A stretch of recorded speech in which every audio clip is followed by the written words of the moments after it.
Presentamos a Jalón con Celín López. Hola, ¿qué tal? Muy buenas, bienvenidos a Jalón. Les saluda Celín López. Estamos otro domingo más con más programas, más entrevistas de su interés. Hemos tratado de analizar el COVID en sus diferentes áreas, sus diferentes aspectos. Y hoy, pues como este es el tema del momento, lo vamos a seguir haciendo, pero desde otra perspectiva. Hoy vamos a tratar de analizar qué pasa con todos los hondureños en cuanto a su salud mental, vista afectada por el coronavirus, por el COVID-19. Estamos en toque de queda, estamos en una cuarentena, la gente tiene que pensar o se desespera pensando cuánto tiempo más va a durar, cuánto tiempo más va a tardar para poder reactivarse económicamente. Y muchas veces esto lleva a situaciones como la que hemos visto esta semana. Se han disparado las cantidades de llamadas por violencia doméstica en Honduras. Para analizar todas las implicaciones de la salud mental vista afectada por el COVID-19, hoy es un honor poder tener al doctor Javier Uclés. El psiquiatra Javier Uclés me acompaña hoy para analizar este tema y obviamente para conocer aspectos importantes de su vida. Así es que le pido que se quede conmigo y disfrute de la entrevista con el doctor Javier Uclés.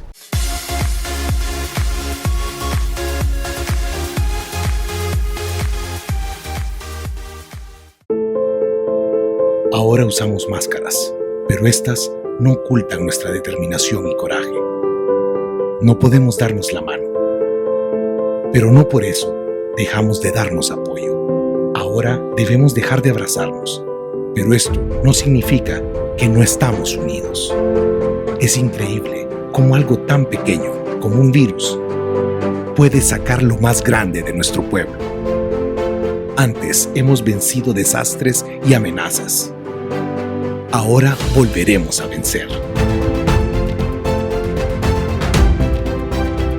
Cuando nos unimos, los hondureños somos invencibles y con un espíritu valiente, que es el espíritu catracho.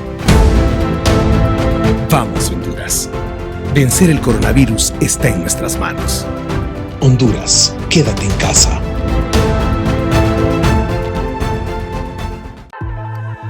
Sigue a Celín López en sus redes sociales. En Facebook como Esdras Celín López, Twitter como @EsdraCelín y busca en YouTube el canal Esdras Celín López Gatica, donde podrás repetir todas las entrevistas que no has visto. A Jalón con Celín López. Que como líderes estamos llamados a generar certidumbre y esperanza en la crisis. Tranquilidad en estos momentos donde nuestra gente vive con miedo del virus, miedo de su futuro y el de sus familias. Ayudar desde esta trinchera legislativa a resolver los dos problemas más importantes que nos atañen como país. Salvar y cuidar vidas, salvar la economía, salvar empleos. Este pedido al Banco Central de Honduras urge bajar el encaje legal para que la banca cuente con fondos frescos y estos lleguen hasta los empresarios que no tienen cómo pagar las pandillas de abril y así poder seguir sosteniendo los ingresos de alimentos de cientos de miles de hondureños. Que quede claro que lo que se apruebe hoy no es suficiente. Tenemos que hacer más y vamos a hacer más. Tengo fe de que Dios está con nosotros porque estamos unidos. Tengo la fe que pronto después de la tormenta volveremos a abrazarnos.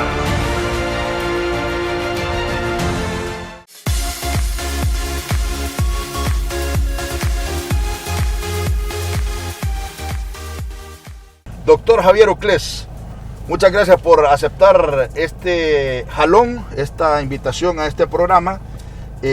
Ya por cuarto programa consecutivo y por las disposiciones que ha tomado el gobierno de la República, no podemos circular, pero agradezco que sí, pues aquí cerca de su casa usted nos esté atendiendo y que pueda interactuar conmigo y que el público hondureño pueda conocer su perspectiva su visión sobre un tema que he planteado en la antesala de esta entrevista, y es la salud mental del pueblo hondureño en tiempos de COVID. Antes quisiera que pusiéramos un poco de gel sanitizante, porque a falta de agua y jabón pues tenemos que hacer esto. Camino acá, doctor, yo nunca había visto tanto carro conducido por personas con boquilla. Esto es algo que no pertenece a nuestra cultura, siempre lo mirábamos en la cultura asiática, pero ahora es parte de nuestra realidad. Y bueno, vamos a hablar un poco del COVID. Tengo que arrancar, como con todos mis invitados, haciendo la primera pregunta, pero me la contesta y desarrollamos el tema central, doctor, por favor.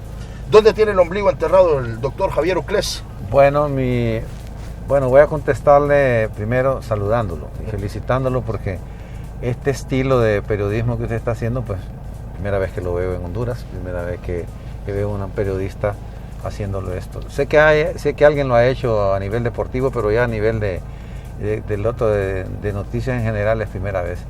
Y luego, pues, un gusto de conocerlo, pues conozco a su papá también y a sus hermanos, sí, de tal manera que, pues, siento que estoy entre amigos. En casa estás, doctor. En casa, ok. Sí. Perfecto. Y con la pregunta que usted me hace, mi ombligo está enterrado en Comayagüela. Ajá. Yo soy nacido en Comayagüela, en la Primera Avenida, y mi mamá me tuvo ahí. No había en ese tiempo no había médicos accesibles, entonces me atendió una partera. Y mi abuela, mamá de mi papá, ella pues ayudó al momento de mi nacimiento. Entonces yo me siento orgullosamente muy Comayagüela, y quiero muchísimo a Comayagüela, y a veces me da un poco de pesar que de repente las autoridades se ocupan un poco más de Tegucigalpa. Este es como que es el lado bonito, sí, de Tegucigalpa, y allá no. Sí. Entonces yo me crié en la Primera Avenida y anduve caminando por todas esas calles, y al ver que la ciudad pues está más atendida de este lado, me da un poco de pesar. Algún día alguien lo hará mejor. Algún alcalde se va a ocupar de Comayagüela, claro, y darle el sitial, porque Comayagüela es la parte económica de la capital. Ahí se mueve el dinero. Naturalmente, ahí se mueve el dinero, y ahí están los votos. Sí, sí. Ahí están los votos. Comayagüela está llena de votos, porque donde hace una casa en Tegucigalpa, de este lado, viven 1 o 2 personas. Y en el espacio de una casa grande aquí en Tegucigalpa, en ese espacio, en Comayagüela hay 4 o 5 familias. Claro, entonces, si hacemos una sumatoria, los votos, uh-huh, el gane, las victorias de quien gana. De los alcaldes en Tegucigalpa están ahí. Es en Comayagüela, sí, no en Tegucigalpa. Ok, doctor, mire, yo en mis programas, tanto noticieros como programas de opinión, siempre hablo de la salud mental. Es un tema muy recurrente, porque nos damos cuenta, los periodistas, que tenemos que informar de hombres descuartizando a personas, hombres maltratando a mujeres, mujeres, adolescentes tomando la fatal decisión de suicidarse. Y entonces decimos, bueno, ahí hay falta de salud mental en este pueblo. ¿Por qué no es una prioridad para la política pública de los gobiernos la salud mental? Y si le explicamos a la gente en un lenguaje común, ¿qué es salud mental, doctor? Bueno, en principio me parece muy interesante la pregunta, y aparte de sus comentarios, que son apropiados. Bueno, en primer lugar, decir que es la salud mental. La salud mental, por definición, significa que es cuando la persona tiene una salud mental en que su vida es una vida estable, una vida equilibrada, sus emociones las maneja bien, la actitud también la persona lo maneja bien, sabe convivir con los demás, sabe convivir en trabajo, en diversiones, en deportes, en religiones con los demás. Entonces, en todos los ámbitos donde la persona se desenvuelve, pues hay un equilibrio, hay un balance, y eso justamente es lo que hace la definición de salud mental. Ahora, ¿qué pasa con la salud mental en nuestro país? Yo lo vengo afirmando hace rato, hace años, vengo diciendo que la salud mental de los hondureños está perdida. ¿Por qué está perdida? Porque estamos llenos de cosas negativas.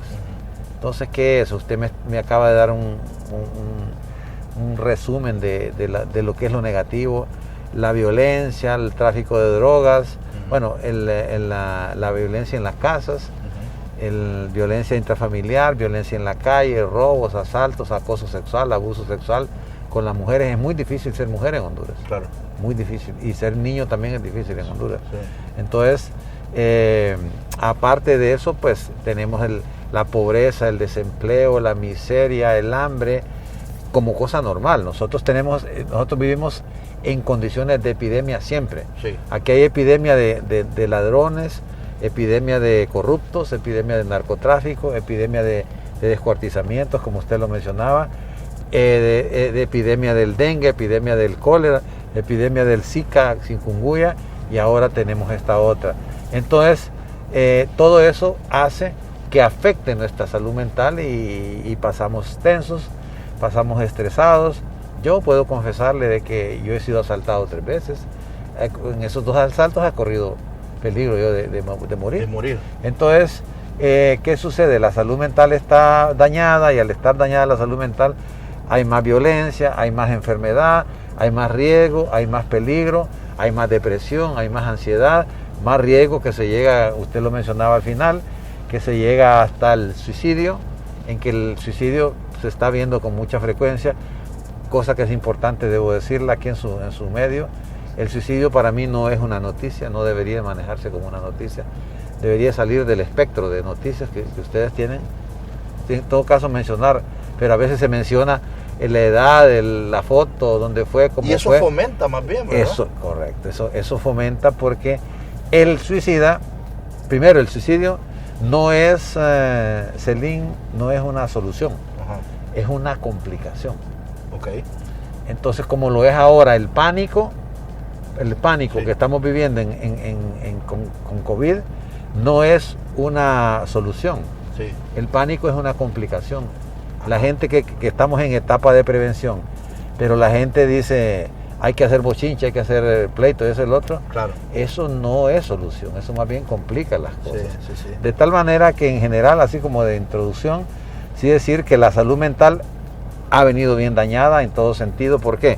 Nosotros tenemos corrupción altísima, tenemos de las 3 categorías, de las escalas de países, los países están definidos por 3 áreas: productor de drogas, traficante de drogas y consumidor de drogas. Nosotros hace años se pasaba por aquí la droga, pero no se quedaba aquí. Entonces era de tránsito. Hoy ya somos altamente productores. Ahí pasan interviniendo laboratorios, plantaciones de todo tipo, de marihuana y de otras cosas. Entonces somos altamente productores, altamente traficantes y altamente consumidores. El país está lleno de drogas. El país mutó a producir y consumir. Ya, o sea, está en las 3 categorías. Okay. ¿Y qué pasa? Que tenemos hasta inclusive cárceles en Estados Unidos donde están llenas de narcotraficantes que aquí no tenían ninguna acusación y que allá están llenos de delitos y están pagando uno sus castigos. Su condena. Doctor, mire, yo nací en 1986, pero como periodista estoy llamado a leer y a conocer la historia de Honduras. Y a mí me gusta hablar con muchas personas mayores. Tengo la bendición de contar en uno de mis programas con don Aníbal Arturo Rojas Cuadras. Don Aníbal y el abogado Manuel Rodríguez hablan, por ejemplo, que antes había una junta de bienestar social y que habían muchos proyectos y programas sociales. Yo trabajé ahí. ¿Ah? Yo trabajé ahí. Imagínense. Entonces se buscaba el gobierno de turno tratar de ayudarle en la mayor cantidad posible al pueblo hondureño. Y yo entro en un choque, doctor. Digo yo, ¿por qué antes teníamos cosas que nos permitían pensar que Honduras iba por buen camino y no evolucionamos para bien con esas cosas, sino que esos proyectos tajantemente se cortaron y hoy por hoy tenemos la realidad que tenemos, doctor? Bueno, fíjense que la respuesta que yo le puedo dar es que todo se politizó. Entonces, la Junta, ¿por qué se llamaba Junta Nacional de Bienestar Social? porque había una junta de gobierno también. Sí, claro. El gobierno lo manejaba una junta, hubo varias juntas. Sí. Y la Junta Nacional de Bienestar Social, ¿de qué se ocupaba ella? Pues de recoger la gente desamparada, niños con conducta irregular, predelincuenciales, mujeres abusadas, muchachas abusadas. Entonces era esa institución se la encargaban a la esposa del presidente. Era la primera dama. O sea, como quien dice, ocúpese de las mujeres y de los niños y estas cosas para que esté ocupada la señora. Entonces, efectivamente, qué bueno que lo menciona, porque existió durante mucho tiempo y de repente fue desapareciendo. No sé cómo se llama ahora, creo que se llama DINAF, algo así creo que es. El INFA. El asunto. El INFA y después el DINAF. Ah, bueno, pues ese. Entonces, ¿qué pasa? Cuando usted dice, ¿y por qué si íbamos bien, en dónde nos perdimos? Eso es lo que usted quiere decir. Exactamente. Sí. Íbamos bien, dice usted, todo se veía bien y caminaba todo bien, pero ¿en qué nos pasó? ¿En qué nos perdimos?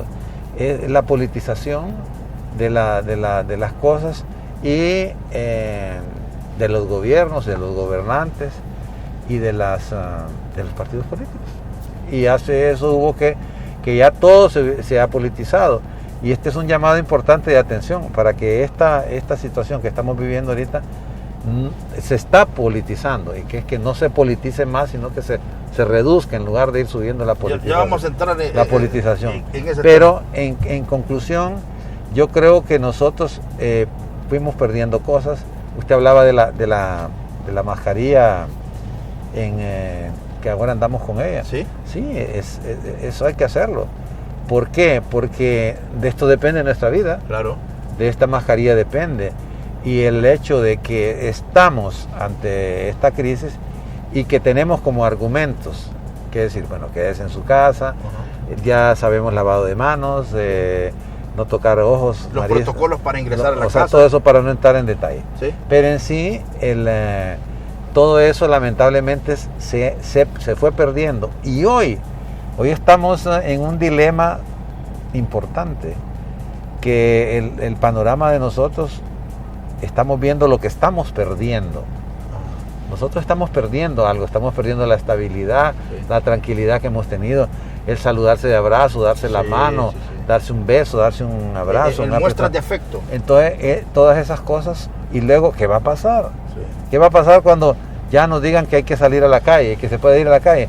Todos vamos a andar con esto y con esa psicosis. Vamos a estar añorando los viejos tiempos en que usted ya forma parte de que pueden evaluar los viejos tiempos, cosas que se han perdido, hasta los cumpleaños. Sí.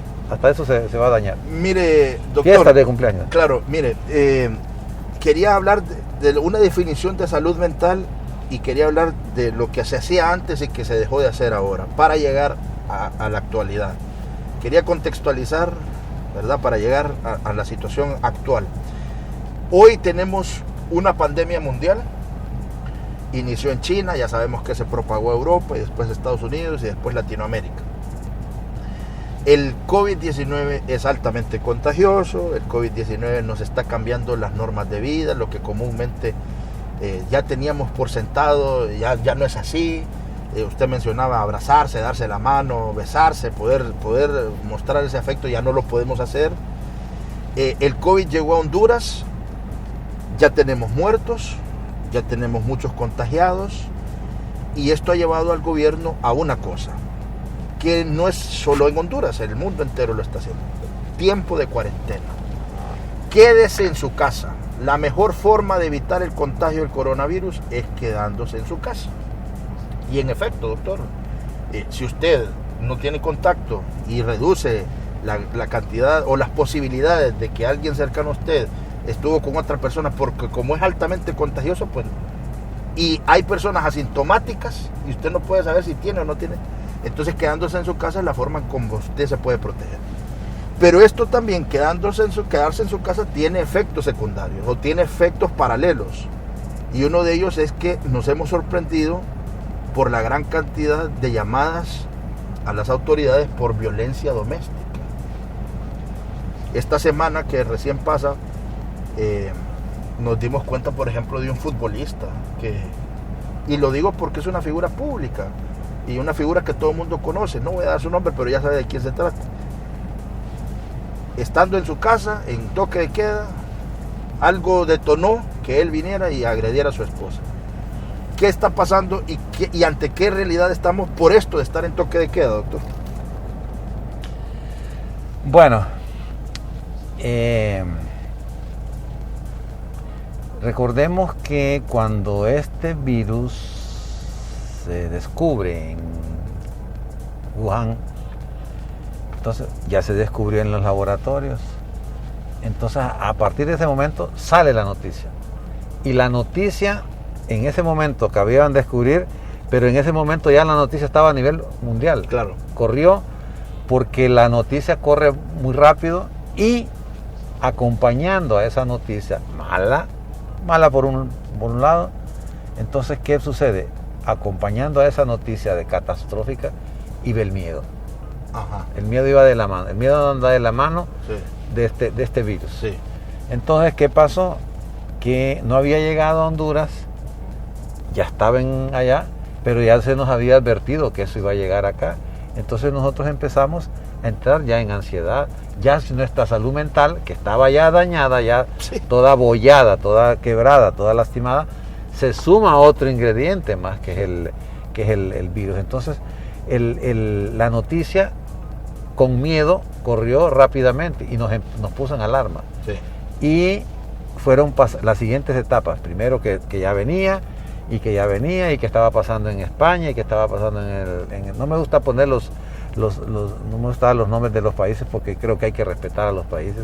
Por eso aquí dije, se acostumbran Asia, a decir Europa. España, dicen, Sí. miren lo que le pasó a España. Esos países se merecen respeto, no debemos de ponerlos como de ejemplo, como que si se han equivocado. No, si esa gente nos debemos un montón de ayuda que ellos nos han brindado. Claro. Entonces, ¿qué pasa? La siguiente etapa es de que ya estaba viniendo, ya estaba cerca, que ya llegaba, al fin llegó. Sí. Más ansiedad. Claro. Después viene y que una vez que ya llegó aquí, que ya aparecían casos, después venían los casos contaminados, después viene la otra etapa que es de los que ya están hospitalizados, de los que están graves, de los que están intubados, Sí. de los que se mueren, cómo se murieron, de dónde son, Sí. cómo se les entierra, si la gente quiere, permite o no permite enterrarlos, Ajá. porque empiezan a rechazar el estigma de marcarlo y apedrearlo, como se apedreaba allá Sí. bíblicamente, que Sí. se apedreaba a los de la lepra. Entonces, ¿en qué estamos hoy en las siguientes etapas? Cayendo a lo que usted habló del distanciamiento social, que es, o como le quiera llamar, distanciamiento, separación, confinamiento, es la misma situación. ¿En qué? En que se le somete, se le presenta a los hondureños y al mundo entero que la gran opción es quedarse en su casa.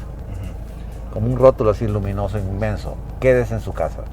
No me gusta ni decir quédate, porque ese quédate no es muy hondureño, sino que o quédate, pero también puede sonar un poco pesado. Sí. Yo prefiero mejor, por favor, quédese en su casa. Ajá. Me gusta más eso, Más más educado. respetuoso, no tan quédate, Sí. quédate. Sí. Entonces, con eso, ¿qué viene?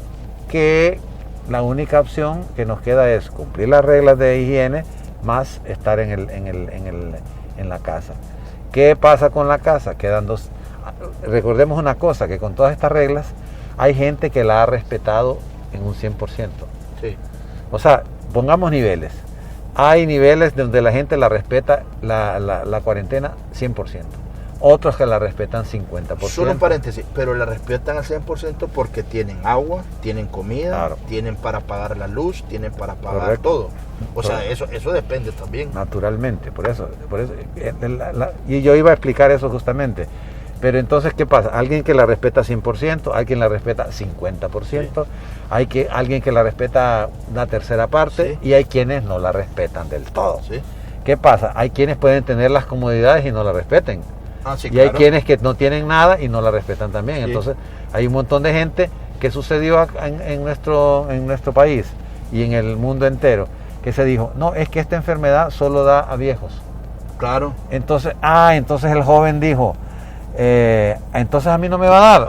Ajá. Bueno, entonces me van a dar espacio para irme a estar en la casa. Sí. No voy a trabajar, no voy a estudiar. Entonces, ¿qué voy a hacer? como a mí no me va a dar nada, entonces yo me puedo ir a parrandear, a pachanguear, ¿sabe dónde uso viene? de alcohol, uso de drogas, uso de playas, y un montón. Entonces se volvió una vacación de la nada. Se le regaló un periodo vacacional a la gente joven, y cuando el joven reingresa a su casa después del paseo, contamina a los demás. Fíjese que eso lo vi en el Spring Break que tienen los estudiantes de los Estados Unidos y que se van a la Florida. Y entonces miraba yo los reportajes porque los periodistas preocupados le decían, óigame, y no se da cuenta el coronavirus. Mira, le decía, ya está comprobado que eso no nos va a pegar. Claro. A mí me vale chancleta. He estado esperando por años este tiempo de Spring Break y venir aquí a Miami. Así que yo lo voy a disfrutar, sea cual sea la consecuencia. Qué irresponsabilidad hasta cierto punto. Pues. Claro, pero yo creo que ahí, como le digo, ya estábamos llenos de pánico. Ajá. Pero hubo una distorsión de la situación. Y la gente joven se le dijo, no, a ustedes no les da solo los viejos. Entonces los viejos en pánico. Sí. Todos en pánico, me incluyo yo, en pánico. ¿Y qué pasaba? Entonces a estos no les va a dar. ¿Qué ha sucedido? Que está pareciendo de que resulta que no respeta nada, que era en base a la cantidad de inmunidad que tuviese la persona. Sí. Gente joven, niños chiquitos o adolescentes fuertes, entonces tienen su sistema inmunológico más fuerte. Y en el viejo, pues en los viejos, me incluyo yo también, todo eso se va deteriorando, entonces la inmunología es más débil, entonces el riesgo es mayor. ¿Qué pasa al final? Que afecta a todo el mundo, en esa conclusión estamos, se afecta a todo el mundo, no afecta a ricos ni a pobres, sino que va parejo, no afecta en edades, no afecta con razas, con religiones, con nada. Me decía el doctor Tito Alvarado, pero es que mire, me decía, no podemos comparar Honduras con Europa, me decía. Porque la esperanza de vida de los europeos es de 70, 80 años, ¿verdad? Son longevos, me decía. En Honduras, ¿cuál es la esperanza de vida? Me decía. 65, 70 años. Entonces, el grueso que representa a Europa, las personas mayores, para nosotros en Honduras se convierte en personas entre 40 y 60 años. Que ese es como el grupo al que vemos que está afectando más. Entonces me decía, por eso es que no podemos decir que el COVID en Europa se va a comportar lo mismo que en Honduras, porque son diferentes realidades, me decía. Y es por eso que hoy, cuando ya empezamos a ver las estadísticas de las personas que han perdido la vida ante este virus, nos damos cuenta que son personas entre 40 y 60 años, pues. Y eso también... Pero también de menor edad que... Claro. O sea que al final, Celín, se está viendo que es más frecuente en la gente mayor de edad avanzada, porque están casi en condiciones de abandono, su inmunología está muy baja, y como pasan las defensas muy bajas, entonces eso hace que con facilidad se puedan contaminar, por un lado. Por otro lado, el hecho de que en cada país se ha empezado a luchar contra esto, y uno ve países poderosísimos, para poner el ejemplo de Estados Unidos, en donde es el país que más dañado, que más se convirtió en el epicentro ya. El epicentro mundial. Sí. Entonces estamos en una situación difícil y naturalmente todo esto nos estresa, volviendo a la cuarentena. Hay dos tipos de cuarentena: cuarentena positiva y cuarentena negativa. ¿Qué es una cuarentena positiva? En que la persona se aleja de la calle y se mete más a su familia, a su mundo. Entonces tiene más tiempo para su familia. Tiene, aparte de que puede tener comida o no comida, pero la idea es que se aleje, que no salga a la calle y que se mete en su casa. Y que en su casa, ¿qué va a hacer? Bueno, lo deseable, lo positivo es que conozca a su esposa, conozca a sus hijos, porque una cosa es que vivan juntos y otra cosa es que se conozcan. Claro. No es lo mismo. Entonces, ¿qué pasa? Empiezan a tratarse con los hijos, con otros miembros de la familia, y hay tiempo para poder pensar, reflexionar en muchas cosas, incluyendo aspectos religiosos, aspectos culturales, aspectos deportivos, aspectos físicos de mejorar su condición física en general. Entonces, ese es el aspecto positivo. Es una cuarentena positiva, que es constructiva, que es propositiva, que es buena. Y tenemos la otra cuarentena negativa. ¿Cuál es la cuarentena negativa? Que no quiere estar ahí adentro, que no soporta eso, que no sabe convivir con su familia, que a lo mejor consume alcohol, a lo mejor consume drogas. Ese es un punto importante que voy a abordar. Que también no... Que al no tener acceso está en abstinencia obligada y eso tenía una repercusión directa en el comportamiento de la persona. Muy buena, porque precisamente para ahí iba a decirle que hay consumidores. En Honduras se está consumiendo terriblemente las drogas. No que quiero decir que ese futbolista fue lo que le pasó, pero sí me refiero a que el que consume y deja de consumir de un tiempo, entonces se pone mal. Y luego viene el hecho de que si no hay entendimiento y no ponen de su parte, decir, bueno, nosotros tenemos una pareja que tiene problemas, por lo que sea. Entonces decir, bueno, aquí nos queda estar juntos. Entonces, igual esto se aplica para las religiones, para los que son fanáticos de religión, fanáticos de política, fanáticos de fútbol. Sí. Bueno, dejemos las diferencias a un lado, hagamos una pausa, concentrémonos en el virus, en el COVID, y una vez que controlemos lo del COVID, recojamos todos aquellos problemas, si queremos, o a lo mejor ya se nos pasó el enojo, la rabia, entonces puede retomarse eso, pero este momento solo debe haber una prioridad para todos nosotros: la solidaridad para poder irnos bien en esta situación. Esa palabra, mire, doctor, como yo lo he dicho, practiquemos la solidaridad. Esto del COVID sí es algo malo, pero miremos, decía yo, fíjese en uno de los programas, que esto sirva como un parteaguas y que de verdad resurja una nueva Honduras, una Honduras solidaria, una Honduras, decía yo en un programa, que no tengamos esa camiseta política puesta y que nos lleva a pelearnos. Esa Honduras donde de verdad ahora las autoridades piensen de manera diferente, sean previsoras y hagan un montón de cosas. Es algo utópico, pero de verdad es algo que yo quisiera ver para mi país. Claro. Ahora usted es un muchacho muy joven, está empezando, yo estoy ya de salida, sin embargo, yo tengo hijos y tengo nietos también, y entonces uno dice, qué pena, qué problema que no se pueden arreglar ciertas cosas, y esto pues preocupa. ¿Por qué? Porque estamos dejando, aún con los tropiezos, estamos dejando un pasado que fue difícil, pero que no fue tan difícil, pero este presente está complicado. Sí. Y no sabemos qué es lo que nos está esperando, pero ya sabemos que hay restricciones. Sí. Ya nos están fijando reglas. Esto no se puede hacer para el futuro, sí, y esto sí se puede. Entonces, para concluir esta parte de las cuarentenas, lo deseable es que no haya una cuarentena en donde en la familia haya violencia, que haya golpes, que haya alcohol, que haya drogas, que haya delincuencia, que no haya comida, que todas esas cosas. Entonces, es bien difícil, y todo esto al final, para resumírselo con la terminología de la salud mental, afecta y daña nuestra salud mental, incluyendo hasta los cambios de tipo climático. Y después viene la otra parte, que es ¿qué va a pasar? Porque nos estamos jugándonos la vida. Claro. Usted es un muchacho joven, pero usted por su trabajo, y eso hay que decirlo, ¿eh? Los periodistas hay que felicitarlos porque tienen que andar informando y andan arriesgando su vida, así como la arriesga el médico que está en el servicio de emergencia, el policía que está poniendo orden, el militar, el bombero, el de la Cruz Roja, los voluntarios que anden en eso. Entonces aquí todos hay quienes están arriesgando más la vida que otros. Que estamos nosotros encerrados. Yo soy médico, pero yo no trabajo en hospitales públicos. Entonces, ¿qué pasa? Que en la situación donde estamos es bastante difícil. No nos queda más que este es el país que tenemos, entonces tenemos que unirnos. Respetemos a Honduras. Yo acostumbro, se me olvidó hoy traerlo, pero yo acostumbro usar una banderita y la enseño siempre en mis exposiciones.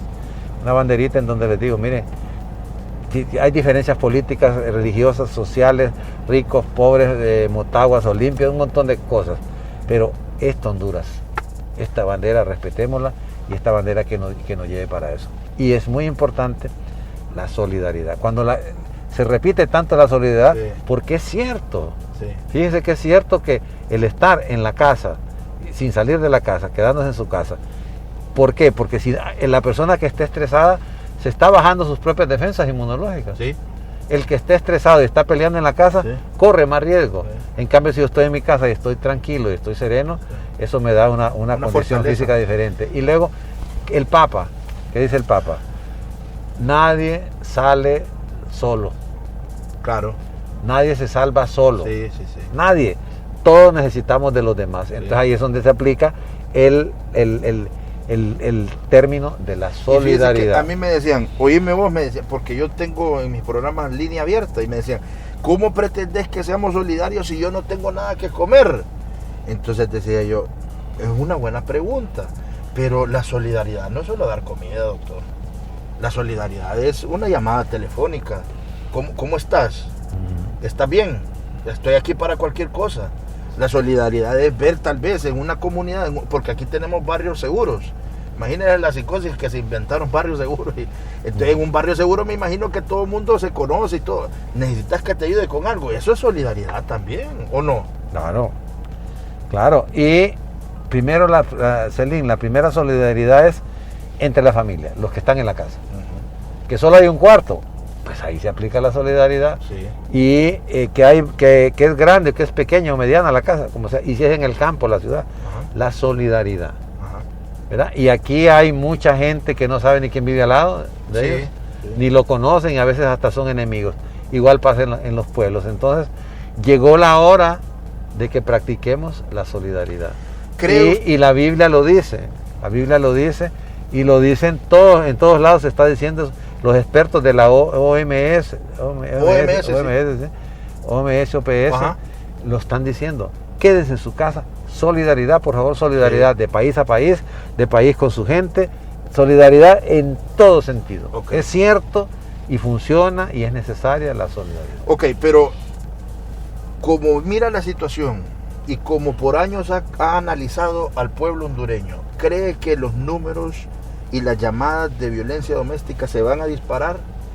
¿Cree que esa manifestación de frustración puede manifestarse, como le digo, y que lo vamos a ver en este tiempo de cuarentena, que no sabemos cuánto tiempo va a durar, que en países en Europa están legislando para ampliarlo cada 15 días y que no sabemos, pues no tenemos certeza cuándo va a terminar la cuarentena? Mire, es que lo que pasa es que las cuarentenas no son tan frecuentes, por un lado, y por otro lado, a todos los países los agarró desprevenidos. Sí. Todos los países, por muy grande industrialmente, financieramente, lo que sea, a todos nos pasó eso. Nosotros, como estamos en la cola de la cola, entonces nuestra situación es más caótica y es más riesgosa y es más peligrosa. Y el hecho de que hayan países inmensos en que la gente los hemos admirado todos y veamos qué les pasó a ellos, qué sucedió con ellos. Y es la contaminación, y se subestimó el problema. El problema se le vio, había que verlo de 0 a 10, verlo en 10, se le vio en 1 y 2. No, esto pasa, esto es como el dengue, este es como la hepatitis, este es como la influenza, como el H1N1. Ahí se le vio, y no se le vio con la seriedad que corresponde, y estamos pagándolo eso. Ahora yo no quisiese decir de que este es un castigo de Dios, porque hay gente que a veces lo menciona de esa manera. No, este no es el momento para eso. El momento es que nos concentremos en salir. No nos dividamos en que si es castigo, si no es castigo, si es que es malo, es bueno Dios. No. El asunto es que cuidemos cada cual nuestra propia humanidad y que le ayudemos a los demás. Y es cierto, no nos queda más que hacer lo que nos están diciendo ellos. Su contribución. Usted es una persona que educa o que orienta, informa al público. Entonces usted tiene que conocer esto. Pero usted se anda corriendo un riesgo. Usted anda entrevistando gente y ya va aquí y va allá, y más si usted es muy inquieto y anda consiguiendo información de todos lados, entonces se arriesga más. Ahora, ¿qué necesitamos? Necesitamos información. Si la población está informada y está educada, menos estrés, menos ansiedad, menos pánico, menos miedo y más serenidad. Pero pasa esto, que es el siguiente punto que quiero llegar en la entrevista. Nos dicen, quédese en casa.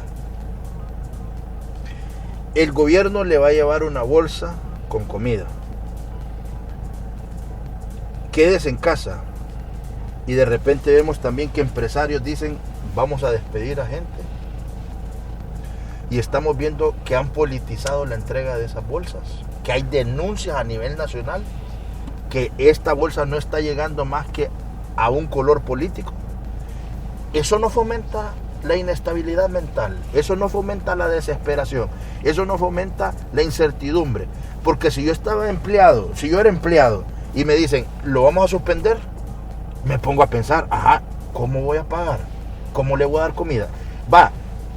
Me dan una respuesta, viene la bolsa solidaria, y de repente miro que en mi colonia pasan, y solo porque yo no soy de ese partido no me dan, y ¿sabe qué otra cosa me tiene a mí impactado?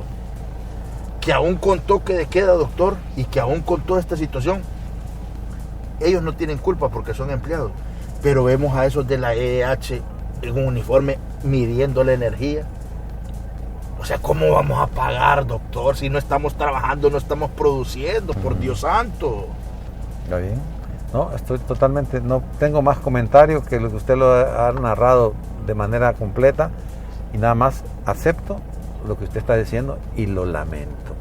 Lamento que eso esté sucediendo, porque eso no debería suceder en una época como la que estamos, que es una crisis, y en épocas sin crisis también debe haber salido. ¿Qué pasa?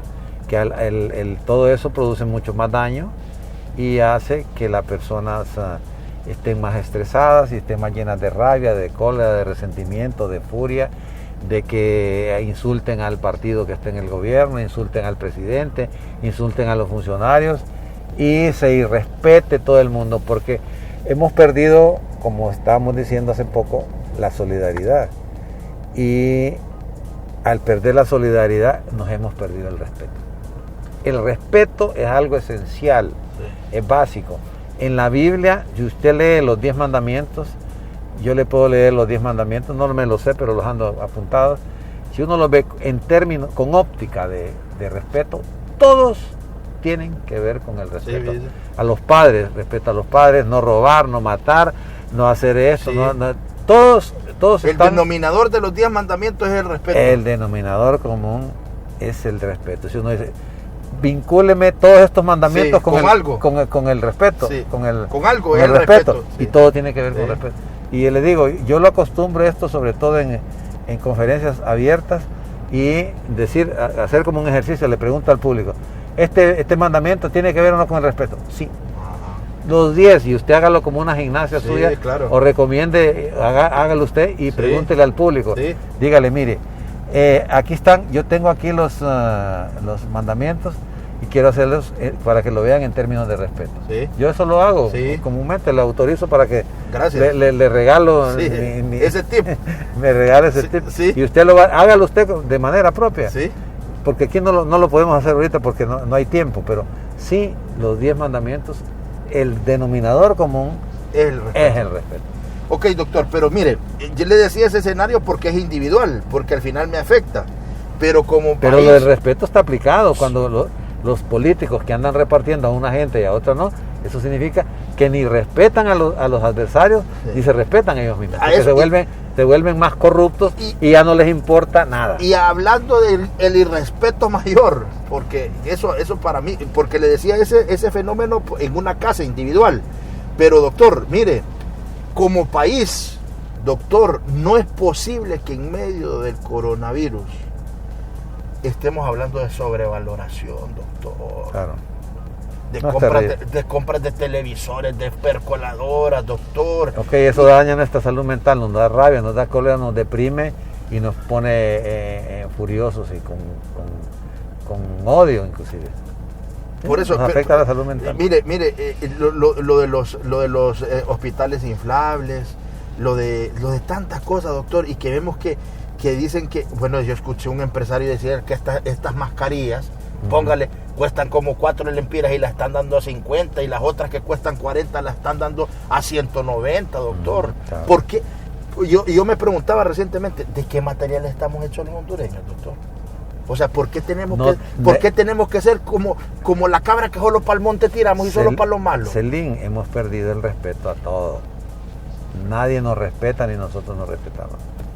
No nos respetamos nosotros. ¿Y qué pasa? Es terrible lo que usted está contando ahorita, me acordé. de cosas que he estado oyendo ahí, ¿no?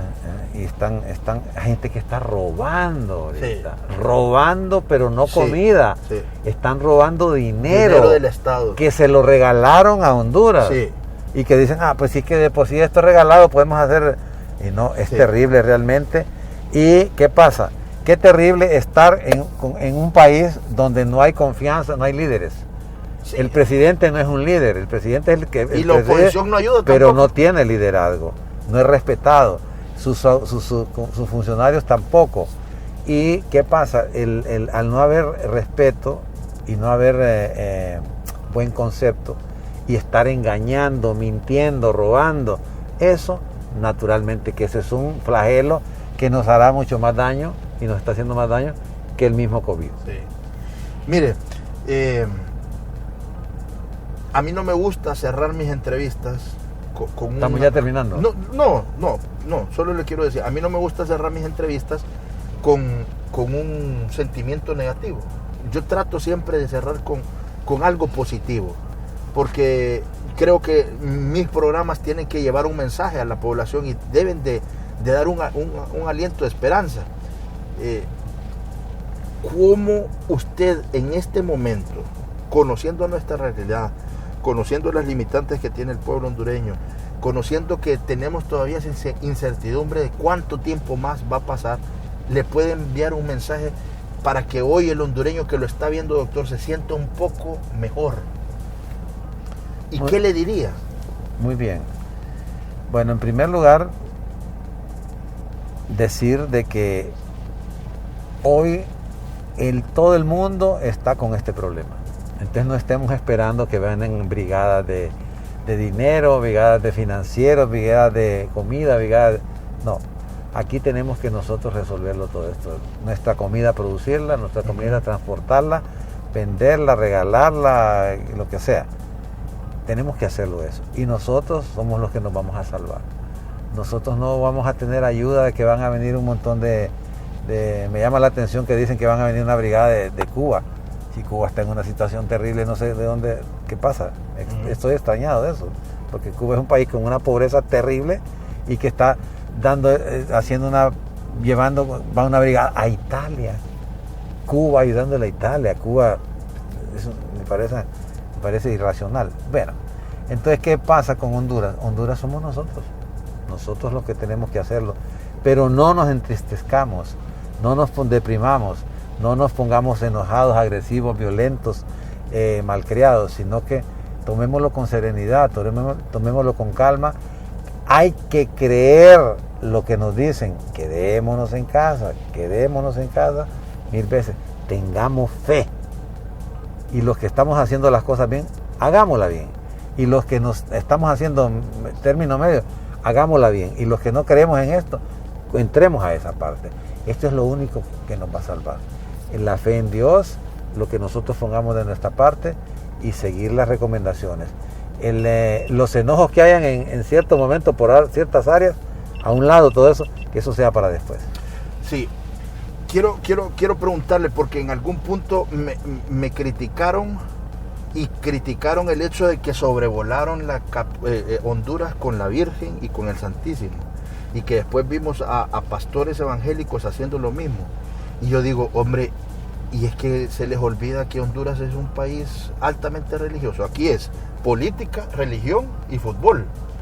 Desde la perspectiva propia de la ciencia, ¿cree usted que el cuerpo humano necesita creer en un ser superior para también sentir de que ese ser superior le puede ayudar a alivianar la carga y que le puede ayudar a salir del hoyo en que él puede estar metido? Estoy convencido. Estoy convencido que el ser humano necesita tener fe en Dios. No es que yo lo acepto así, no. Hace algunos años se trataba de no combinar la ciencia médica con la religión. ¿Sí? Y hace muchos años se ha venido practicando el hecho de que se le recomiende al paciente que tenga fe, que tenga una iglesia de la que quiera y que le pida a Dios. Yo en una época yo no mencionaba a Dios así con tanta vehemencia. sino que decía, bueno, el paciente tiene esto, hay que darle esto, y bueno, y bueno, hagamos esto.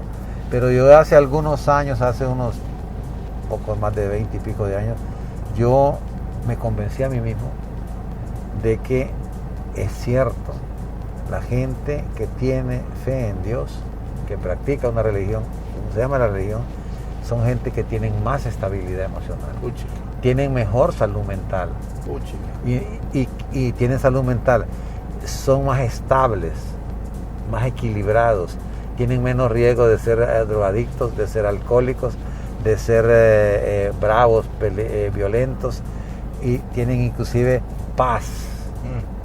Paz, fíjese, la paz es difícil, se te consigue paz, y no solamente ahí, todavía voy más allá, y logran conocer la felicidad. Es cierto, Celín, eso que le digo, a una persona joven como usted a veces puede ser que diga, bueno, ¿y qué pasó aquí? No, yo soy creyente. Pero yo sí estoy convencido. No, es que yo soy creyente. Y lo digo en mis programas. Y creo que lo que está diciendo es correcto. Y le voy a terminar de compartir. Ajá. Fíjese que en los congresos de psiquiatría ya está introducido el tema espiritual.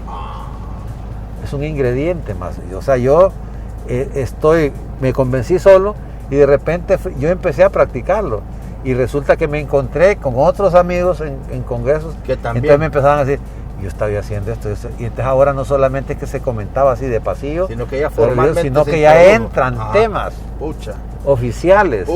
Ya entran temas oficiales. Entonces, la religión y la psiquiatría, los beneficios.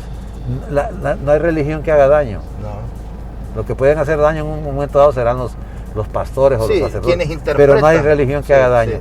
Y el hecho de creer, tener una posición humilde y no arrogante, decir, Dios no existe, ese es puro cuento, esas son actitudes agresivas, violentas, arrogantes, prepotentes, que no conducen a nada. De tal manera que yo sí le dije todo lo que le expliqué, porque yo sí lo creo. Y cuando yo le digo al paciente, mire, hagamos una cosa, usted se va a tomar, esto es un ingrediente nuevo, usted tiene esto, hay que usar este medicamento con usted, o no se usa medicamentos, se hace una terapia, pero pidámosle a Dios. Hijo de pucha, doctor. Yo le digo al paciente, pidámosle a Dios que nos ayude, que me ayude a mí para hacer su diagnóstico y para manejarlo, pero que también usted ponga de su parte. Inclusive el paciente, no me pongo yo no soy tan religioso. Yo no voy a la iglesia permanentemente. Pero en la fe. Pero yo tengo fe y estoy convencido de que eso no solamente es lo que necesita cada gente, sino que necesita la humanidad.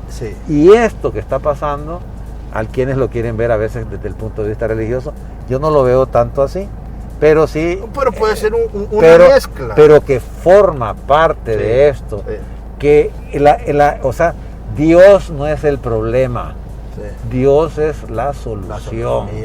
Pero no solamente Él lo hace, sino que lo tenemos que hacer todos. Entonces, así como yo digo, el suicidio no es una solución, el suicidio es una complicación.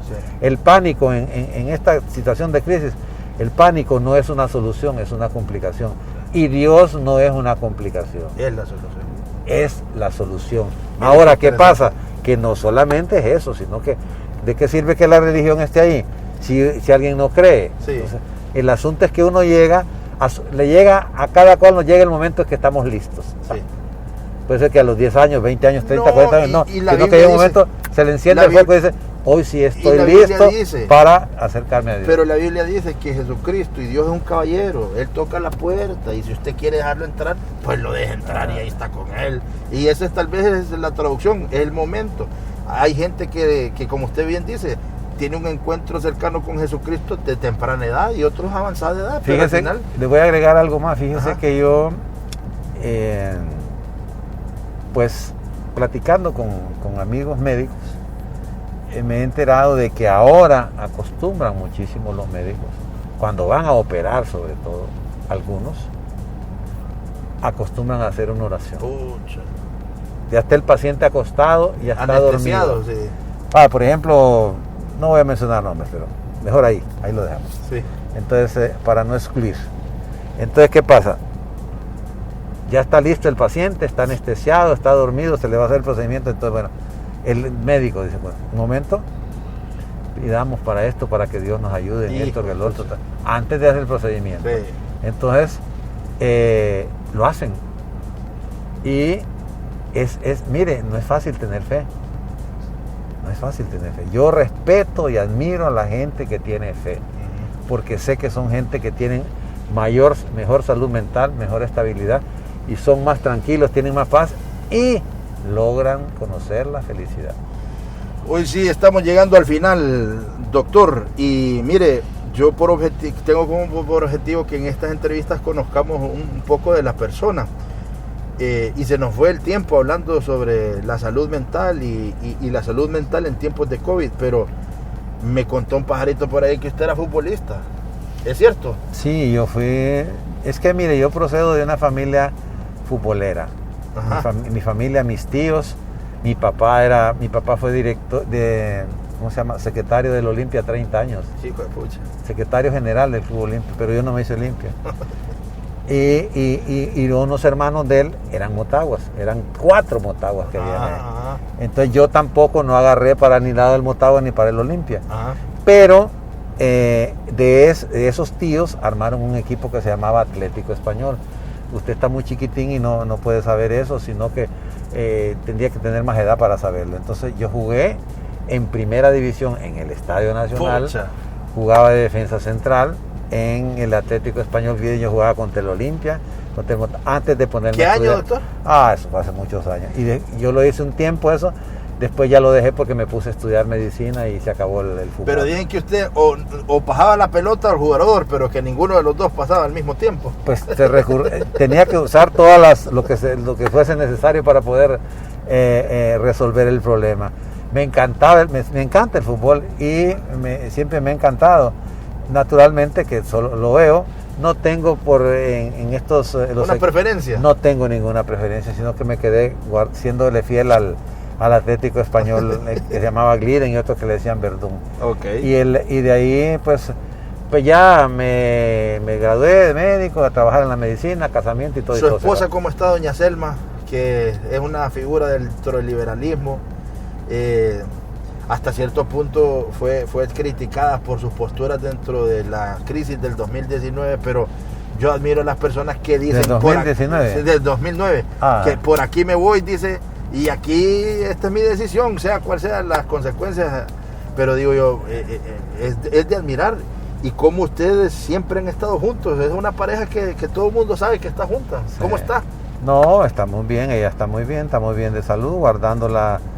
Yo soy feliz con ella, entonces me encanta estar con ella y para mí estar en el distanciamiento social, yo le llamo distanciamiento social y acercamiento familiar. Sí, claro. Ese es el nombre completo para mí. Sí.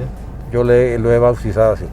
Distanciamiento social con acercamiento familiar. ¿Verdad? Para que diga, bueno, leyendo. Solo le dicen, aléjese de la calle. Pero ¿y en la casa qué hay que hacer? Sí. Entonces que la persona tenga que hacer. Y qué hacer es acercamiento. ¿Está leyendo usted? ¿Está viendo alguna serie ahorita? De todo. ¿Cocina usted, doctor? De todas. No, eso no. Eso nunca he podido. Es una buena pregunta porque no cocino, pero ayudo. Ayudo. A lavar los platos. Entonces ayudo. Si mi esposa está cocinando, pues yo la estoy platicando y le estoy entreteniendo. Y le ¿Cuál es el mejor platillo que le sale a ella?